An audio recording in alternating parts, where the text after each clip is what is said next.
children, let's continue the same chapter itself. Now we will have to start life cycle of a cockroach. So cockroach ಅಲ್ಲಿ 3 stages ಇರುತ್ತೆ ಅಂತ ಹೇಳಿದೆ.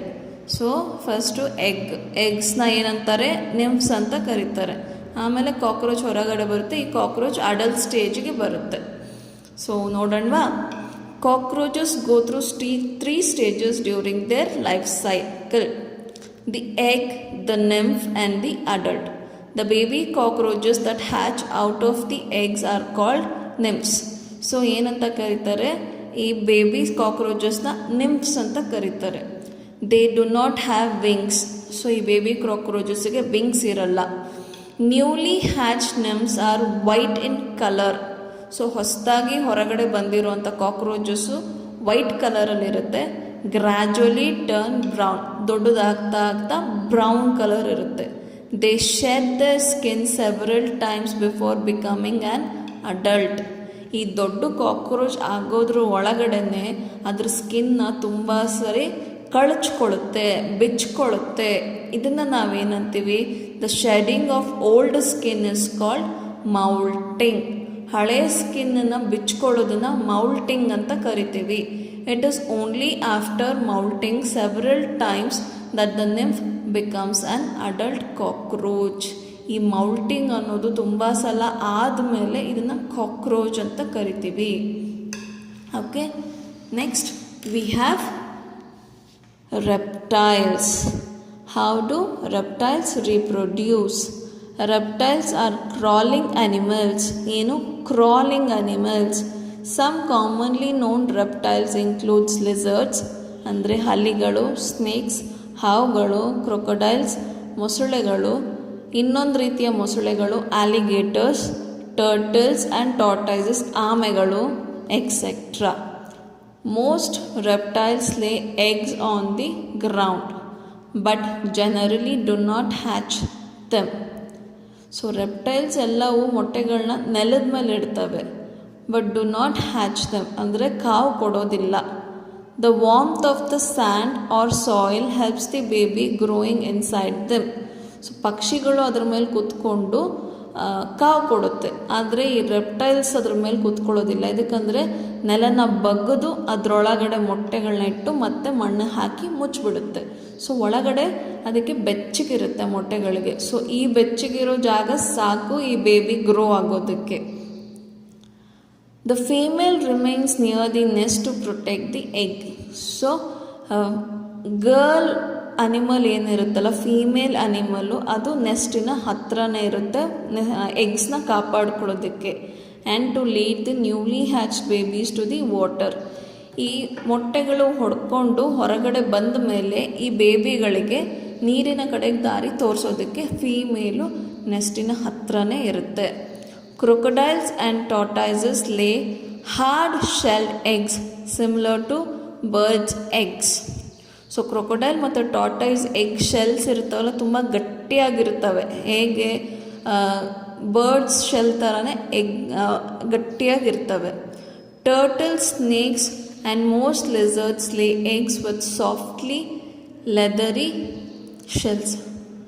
ಸ್ನೇಕ್ಸ್ದು, ಲಿಸರ್ಡ್ಸ್ದು ಮತ್ತು ಟರ್ಟಲ್ಸ್ದು ಎಗ್ ಶೆಲ್ಸು ಸಾಫ್ಟಾಗಿರುತ್ತೆ, ಲೆದರಿ ಆಗಿರುತ್ತೆ ಇದ್ರದ್ದು shells. So next we have fish. Aquatic life includes fish along with other forms of animals that live in water. Although fish lay thousands of eggs at a time, many get eaten by bigger fish, with few hundred surviving. So aquatic life includes fish along. Aquatic ಲೈಫಲ್ಲಿ fish ಕೂಡ ಬರುತ್ತೆ. So ಇವೆಲ್ಲ ವಾಟ್ರಲ್ಲಿ ಬಾಳ್ತವೆ. So fish thousands of ಎಗ್ಸ್ನ ಬಿಡ್ತವೆ. So ಅದರಲ್ಲಿ ತುಂಬ eggs ಬೇರೆ ಬೇರೆ ಫಿಶ್ಗಳಿಂದ ಬೇರೆ ಬೇರೆ ಆರ್ಗ್ಯಾನಿಸಮ್ಸು ತಿಂದುಬಿಡ್ತವೆ. ಓನ್ಲಿ ಹಂಡ್ರೆಡ್ಸ್ ಮಾತ್ರ ಸರ್ವೈವ್ ಆಗುತ್ತೆ. ಉಳ್ಕೊಳ್ಳೋದೆಷ್ಟು? ಕೆಲವು ಹಂಡ್ರೆಡ್ಸ್. ಥೌಸಂಡ್ಸ್ ಎಗ್ ಇಟ್ಟರೆ ಕೆಲವು ಹಂಡ್ರೆಡ್ಸು ಫಿಶ್ಗಳು ಮತ್ತು ಬೇರೆ ಥರದ್ದು ವಾಟರ್ ಅನಿಮಲ್ಸ್ ಅವನ್ನ ತಿಂದುಬಿಡ್ತವೆ. ಉಳ್ಕೊಳ್ಳೋದನ್ನು ಬರೀ ಹಂಡ್ರೆಡ್ಸ್ ಆಫ್ ಎಗ್ಸ್ ಮಾತ್ರ. So there are about 129 kinds of aquatic animals.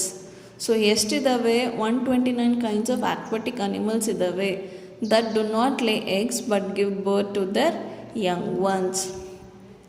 So 129 aquatic animals ಇರುತ್ತವೆ, ಅದರಲ್ಲಿ ಅವು ಮೊಟ್ಟೆಗಳಿರಲ್ಲ, ಅವು ಡೈರೆಕ್ಟಾಗಿ ಮರಿಗಳನ್ನ ಹಾಕ್ತವೆ. Most common ones are whales, dolphins, seals and otters. So whale ಕೂಡ ನೀರಲ್ಲೇ ಇರುತ್ತೆ ಆದರೆ ಮೊಟ್ಟೆ ಇಡಲ್ಲ, ಡಾಲ್ಫಿನ್ ಕೂಡ ನೀರಲ್ಲೇ ಇರುತ್ತೆ ಆದರೆ ಮೊಟ್ಟೆ ಇಡಲ್ಲ, ಸೀಲ್ ಕೂಡ ನೀರಲ್ಲೇ ಇರುತ್ತೆ ಆದರೆ ಮೊಟ್ಟೆ ಇಡಲ್ಲ, ಆಟರ್ ಕೂಡ ನೀರಲ್ಲೇ ಇರುತ್ತೆ ಆದರೆ ಮೊಟ್ಟೆ ಇಡಲ್ಲ. ಇವೆಲ್ಲವೂ ಡೈರೆಕ್ಟಾಗಿ ಮರಿಗಳನ್ನ ಕೊಡ್ತವೆ. So next is safeguarding the eggs. Animal protect the eggs from being eaten up by the other animals. They also protect the newly hatched young ones for the same reasons. Animals lay their eggs in places where they are least likely to be eaten up by other animals or insects. Some examples: butterfly lay their eggs on the underside of the leaves. Cockroaches lay their eggs in the dark places, while crocodiles dig shallow pits near sandy river banks to lay their eggs. So ಏನು ಹೇಳ್ತಾ ಇದ್ದಾರೆ? Animals protect eggs. ಬೇರೆ animals ಆ ಎಗ್ಗಳನ್ನ ತಿನ್ನಬಾರ್ದು ಅಂತ, ಅಥವಾ ಮರಿಗಳನ್ನ ಕಾಪಾಡ್ಕೊಳ್ಳೋದಕ್ಕೆ mother ಅನಿಮಲು ಜೊತೆಯಲ್ಲೇ ಇರುತ್ತೆ. ಸೊ ಆಮೇಲೆ ಏನಾಗುತ್ತೆ, ಈಗ ಬಟರ್ಫ್ಲೈ ನೋಡಿ, ಈಗ ನಮಗೆ ನಾರ್ಮಲಾಗಿ ಗಿಡ ನೋಡಿದ ತಕ್ಷಣ ಮೇಲ್ಗಡೆ ಪಾರ್ಟ್ ಲೀಫ್ ಅಷ್ಟೇ ಕಾಣುತ್ತೆ, ಕೆಳಗಡೆ ಪಾರ್ಟ್ ಕಾಣಿಸೋದಿಲ್ಲ. ಸೊ ನಮಗೆ ಕಾಣಿಸ್ತಾ ಇರೋಂಥ ಜಾಗದಲ್ಲಿ ಬಟರ್ಫ್ಲೈಸು ಎಗ್ನ ಇಡುತ್ತೆ. ನೆಕ್ಸ್ಟು ಕಾಕ್ರೋಚಸ್ ಎಗ್ಗಳನ್ನ ಅಲ್ಲೇ ಕಣ್ಣಿಗೆ ಕಾಣ್ತವ? ಇಲ್ಲ, ಕತ್ಲಿರುವಂಥ ಜಾಗದಲ್ಲಿ ಇಡ್ತವೆ. ನೀವು ಕ್ಲೀನ್ ಮಾಡೋಕ್ಕೆ ಹೋಗ್ರಿ, ಅಲ್ಲೆಲ್ಲ ಸಿಗುತ್ತೆ ನಿಮಗೆ ಕಾಕ್ರೋಚ್ ಎಗ್ಸ್. ನೆಕ್ಸ್ಟ್ ಏನು?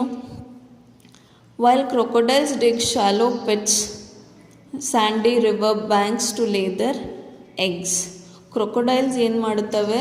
ಈಗ ರಿವರ್ ಬ್ಯಾಂಕ್ ಹತ್ರ ತೋಡ್ತವೆ, ಮಣ್ಣಲ್ಲಿ ತೋಡಿ ಅಲ್ಲಿ ಎಗ್ಸ್ನ ಇಡ್ತವೆ. Animals that give birth to young ones. ಈಗ ಮೊಟ್ಟೆಗಳಿಡುವಂಥ ಪ್ರಾಣಿಗಳನ್ನ ನೋಡಿದ್ವಿ, ಡೈರೆಕ್ಟಾಗಿ ಮರಿಗಳು ಕೊಡುವಂಥ ಪ್ರಾಣಿಗಳು ಯಾವ್ಯಾವು ನೋಡೋಣ. Animals that give birth to young ones are called mammals. So ಏನು ಹೇಳ್ತಾರೆ? ಮ್ಯಾಮಲ್ಸ್ ಅಂತ ಕರೀತಾರೆ, ಅಥವಾ ವಿವಿ ಪ್ಯಾರಸ್ ಅನಿಮಲ್ಸ್ ಅಂತ ಕರೀತಾರೆ. ಬೇಬಿನ ಕೊಡುವಂಥ ಅನಿಮಲ್ಸಿಗೆ ವಿವಿ ಪ್ಯಾರಸ್ ಅಂತ ಕರೀತಾರೆ. ಆದರೆ ಮೊಟ್ಟೆಗಳು ಕೊಡುವಂಥ ಅನಿಮಲ್ಸಿಗೆ ಓವಿ ಪ್ಯಾರಸ್ ಮೊಟ್ಟೆ ಕೊಡುವಂಥ ಅನಿಮಲ್ಸು. ವಿವಿ ಪ್ಯಾರಸ್ಸು ಡೈರೆಕ್ಟಾಗಿ ಬೇಬಿ ಕೊಡುವಂಥ ಅನಿಮಲ್ಸ್ನ ಕರೀತಾರೆ. So young ones developed inside the female animal body. So female body ಒಳಗಡೆ ಯಂಗ್ ಬೇಬಿ ಡೆವಲಪ್ ಆಗುತ್ತೆ. And are delivered once full term is over. So ಅದರದ್ದು ಪೀರಿಯಡ್ ಎಷ್ಟಿರುತ್ತೋ ಅದ್ರ ಟರ್ಮ್ ಆದಮೇಲೆ ಡೆಲಿವರ್ ಮಾಡುತ್ತೆ ಬೇಬಿನ ಹೊರಗಡೆ. Mammals have hair on their body. ನಮ್ಮ ಮೈ ಮೇಲೆ ಕೂದಲಿದ್ದಾವೆ ತಾನೆ. They have mammary glands that produce milk in the females. ಹಾಲು ಪ್ರೊಡ್ಯೂಸ್ ಮಾಡುವಂಥ ಮೆಮೊರಿ ಗ್ಲ್ಯಾಂಡ್ಸು ಫೀಮೇಲ್ಸಲ್ಲಿ ಇರ್ತವೆ. The mother feeds this milk to the newborns. So ಪ್ರಾಣಿಗಳನ್ನ ನೋಡಿದಿರ ತಾನೆ, ನಾಯಿ ಮತ್ತು ಬೆಕ್ಕು ಮಲ್ಕೊಳ್ಳುತ್ತೆ, ಮರಿಗಳು ಬಂದು ಹಾಲು ಕುಡಿತಾ ಇರ್ತವೆ. Dogs, whales, elephants and human beings are some examples of mammals. ಇಲ್ಲಿ ನೋಡ್ರಿ, ಕೆಲವೊಂದು ಎಕ್ಸಾಂಪಲ್ಸ್ ಇದ್ದಾವೆ.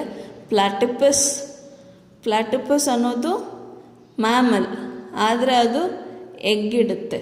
So platypus is the mammal that still lays eggs. Next, care of the young ones. Animals take care of the young ones for a brief period after their birth. So ಕೆಲವೊಂದು stage ಬರೋವರೆಗೂ ಅಮ್ಮ ಮಕ್ಕಳ ಆರೈಕೆ ಮಾಡ್ತಾರೆ. Mammals feed their young ones their own milk. So mammals ಹಾಲು ಕೊಟ್ಟು ಮಗುನ ಬೆಳೆಸ್ತವೆ. Birds to bring bits of food and keep feeding their young ones. They also stay around the nest to protect their babies from other animals that may want to hurt them.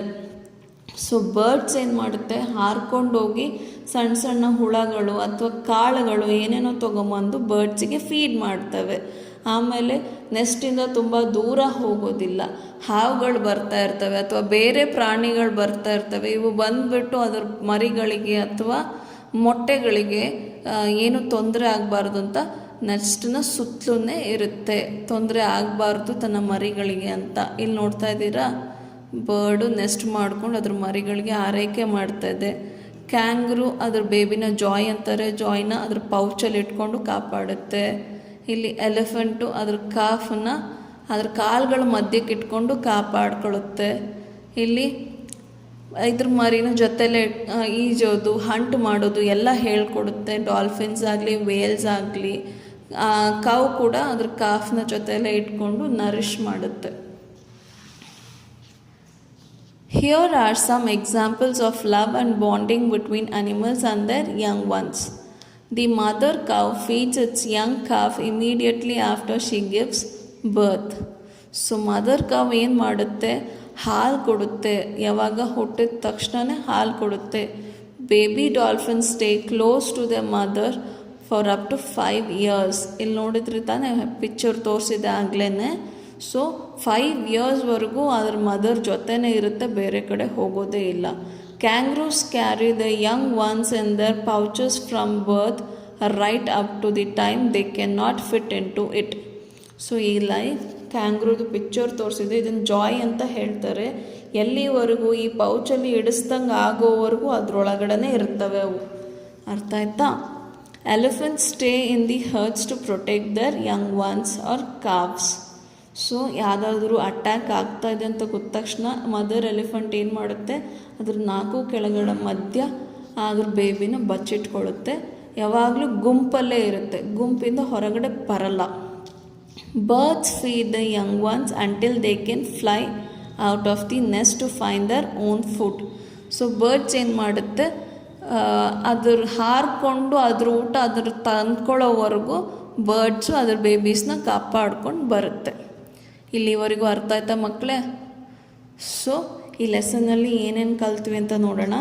All animals reproduce either by laying eggs or by giving birth to young ones. ಮೊಟ್ಟೆ ಆದರೂ ಇಡುತ್ತೆ ಅಥವಾ Young ಒನ್ಸ್ನಾದರೂ ಕೊಡುತ್ತೆ. Life cycle of on animal includes key stages of development from birth till adult stage. So life cycle ಅನ್ನೋದು ಒಂದು circle. ಈ egg laying animals are called oviparous animals, and those giving birth to the young ones are also called as. So next is birds, insects, reptiles and amphibians reproduce mostly by laying eggs. Frogs and salamanders are amphibians that reproduce by laying eggs.